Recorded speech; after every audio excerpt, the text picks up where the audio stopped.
Last week, I had the brilliant opportunity to speak on a panel where I met some of the most inspiring art collectors who have built incredible art collections, each with their own particular focus. And they've made these collections open to the public in different ways, increasing access to world-class art in less obvious locations, as well as lifting up and drawing attention to certain segments of the art market. Christian Levitt is an investor who has already built one major collection in antiquities and has now turned his eye towards women artists, having built Europe's first museum dedicated to women artists. The other panelist, Carrie Wieck, is a major entrepreneur, wine producer, and collector who is collecting and promoting contemporary artists, especially women artists and Latin American artists. The art advisor Rita Del Curto asked me to be the third speaker at the event, which was hosted and organized by collector Irina Beha in Saint-Tropez, France. I was excited to accept and bring a different perspective. I began building my contemporary art collection very modestly, over 15 years ago, collaborating with artists who I had become friendly with, helping them initially to show their artworks in private settings and making sales, and I was able to then acquire my first works very affordably in this collaborative way. And then as I began to spend more time with artists, dealers, curators, and all sorts of art world stakeholders, I could educate myself more, not just on art, but also on the art market and the whole art ecosystem. And I then felt more confident spending increasing sums on artworks, if and when those funds were available. Whilst I collect quite a variety of contemporary art, and the artists in my collection come from pretty much every continent, I started out noticing that there was a huge discrepancy in opportunity and prices for talented artists who were working in Africa and its diaspora, and I have an extra focus on this region in my personal collecting. The event was held at the Hôtel de Paris in the centre of Saint-Tropez, with a theme of exploring how purposeful collecting can help shape a more inclusive and representative art world. Among the many takeaways from the event, a few strands of discussion stood out for me. Number one, collectors are often taking a more collaborative approach to building their collections. Carrie Wieck, for example, has made collecting an integral part of her family's retreats business in Uruguay and elsewhere. She works with artists really closely on site-specific works that enliven all of their spaces. I really like the general move I'm seeing all over towards including collecting in businesses, whether it's internationally renowned hospitality spaces such as Wieck retreats, corporate collections, or smaller family businesses and startups.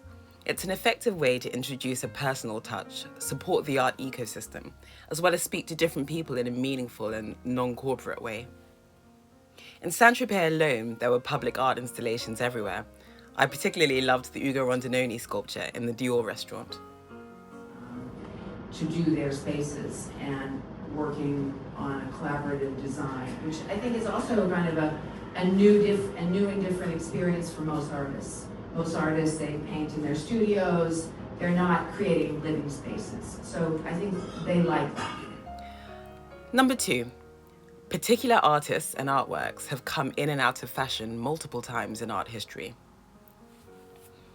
Another discussion point was around the fact that artists and artworks have come in and out of fashion many times. Some of the artists Christian Levitt collects are by artists who, at one point in history, had achieved some level of acclaim, but for various, often societal reasons, this has not always been sustained. Instead of having museums which are 50-50 male to female, which of course would be optimal. However, the reality is that there's this group in the US called the Guerrilla Girls, which are this kind of activist art group that have been around a long time. And in the early 1970s, they figured out that 95% of the art on the walls of New York museums was by white male artists. And they did the same survey again in 2012, and nothing had changed. So I'm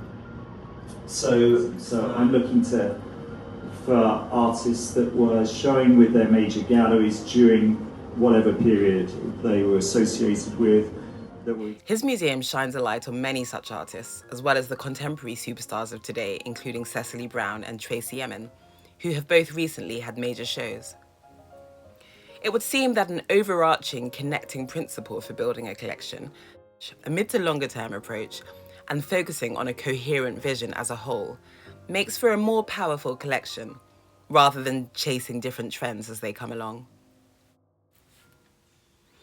Number 3, for serious collectors, and serious doesn't have to mean rich, collecting with intention and making your collection at least partially accessible gives it more reach and influence. And yes, I know we can't all build a museum, but more modest ways to champion the artists you buy could be to open your living room for a small group of your favourite gallery's patrons, or have an artist come and paint in your home for a bit if you live somewhere different to their regular environment. Incidentally, one of the artist residencies I have seen that has stayed with me was run by an elderly lady who lived in a beautiful rural part of England, and once a year she has an artist to stay and paint, and she invites the local area to view the resulting works at the end, as well as the artist's own invitees. Number 4, lastly, museums and collectors are in close dialogue with one another. A point that I made stemming from a stint on a Tate acquisition committee is that we often assume that museums and public institutions are responsible for thinking about questions of representation and ultimately who shapes art history. But collectors actually have a really symbiotic relationship with these institutions, especially at the level of major collections. They're loaning and donating works, funding acquisitions, supporting artists and residencies. In fact, the ecosystem is so interconnected, from grassroots initiatives up to the largest, most established institutions.